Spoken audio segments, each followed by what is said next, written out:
Business ಮಾಡಬೇಕು ಅಥವಾ entrepreneurship ಮಾಡಬೇಕು ಅಂತ ಹೊರಟಾಗ ಮನೆಯಲ್ಲಿ usually women are little sceptical. Harish ಅವ್ರು ಬಂದು ನಿಮ್ಮ ಹತ್ರ ಹೇಳಿದಾಗ ಹೀಗೆ ಇಂಡಿಯಲ್ಲಿ ಮಾಡುವಂತ ಹೇಳಿದಾಗ ನಿಮ್ಗೇನು ಅಂಥ ಥಾಟ್ಸ್ ಏನು ಬರಲಿಲ್ಲ? ಇಲ್ಲ, we wanted to come back to India, ನಮ್ಮ ದೇಶಕ್ಕೆ ಬರಬೇಕು. ನಾವಲ್ಲಿದ್ದಾಗ ಆಸ್ಟ್ರೇಲಿಯಾದಲ್ಲಿ ಅಲ್ಲಿ ಸಿಟಿಸನ್ಶಿಪ್ ತಗೊಳ್ಳೋ ಯೋಚನೆಯೂ ಮಾಡಲಿಲ್ಲ. ಕೆಲವರೆಲ್ಲ ಬಂದರು, ನಮ್ಮ ಟೈಮ್ಗೆ ಬಂದರು, ಬಟ್ ಅವರೆಲ್ಲ ಇಲ್ಲಿ ಬಂದು ಬರೀ ಕಂಪೇರ್ ಮಾಡ್ತಾಯಿದ್ರು. ಇಲ್ಲಿ ತುಂಬ ಪೊಲ್ಯೂಷನ್ನು ತುಂಬ ಇಲ್ಲ, ನೆಗೆಟಿವ್ಸೇ ಹುಡುಕಿ ವಾಪಸ್ ನೆಗೆಟಿವ್ಸ್ ಹುಡುಕ್ತಾ ಇದ್ದರೆ ಆಗೋದಿಲ್ಲ. ಆ್ಯಂಡ್ ಅವ್ರಿಗೇನು ಒಂದು ಆಪ್ಷನ್, ನಾನು ವಾಪಸ್ ಹೊಟ್ಟೋಗ್ಬೋದು ಅಂತ.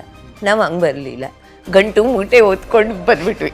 ಐ ಥಿಂಕ್ ಆ ಮಾತನ್ನು ತುಂಬಾ ಹೃದಯಕ್ಕೆ ತಗೊಂಡ್ರಿ ಅನ್ಸುತ್ತೆ. ಜನನಿ ಜನ್ಮಭೂಮಿಶ್ಚ ಸ್ವರ್ಗಾದಪಿ ಗರಿಯ. ಕರೆಕ್ಟ್, ನಿಜ, ಖಂಡಿತ. ರಾಮ ಬಂದಾಗ ಕೇಳ್ತಾರಂತೆ, ನೀನು ಆ ಸ್ವರ್ಣ ಲಂಕೆಯನ್ನು ನೋಡಿ ಬಂದಿದ್ಯಾ, ಹೇಗೆ ಅನ್ಸುತ್ತೆ ನಿನ್ಗೆ ಅಂತ ಹೇಳ್ತಾರಂತೆ. ನನ್ನ ಅಮ್ಮ ನಾನು ಹುಟ್ಟಿದ ಜಾಗ, ಅದಕ್ಕಿಂತ ದೊಡ್ಡದಿನ್ನು ಏನೂ ಇಲ್ಲ ಅಂತ ಹೇಳಿ. ನಿಜ. ಈ ಪಾಡ್ಕಾಸ್ಟ್ ನ ಫುಲ್ ವಿಡಿಯೋ ನನ್ನ ಬೋಧಿಯೇಬಲ್ ಯೂಟ್ಯೂಬ್ ಚಾನಲ್ ಅಲ್ಲಿ ಇದೆ, ಈಗಲೇ ನೋಡಿ.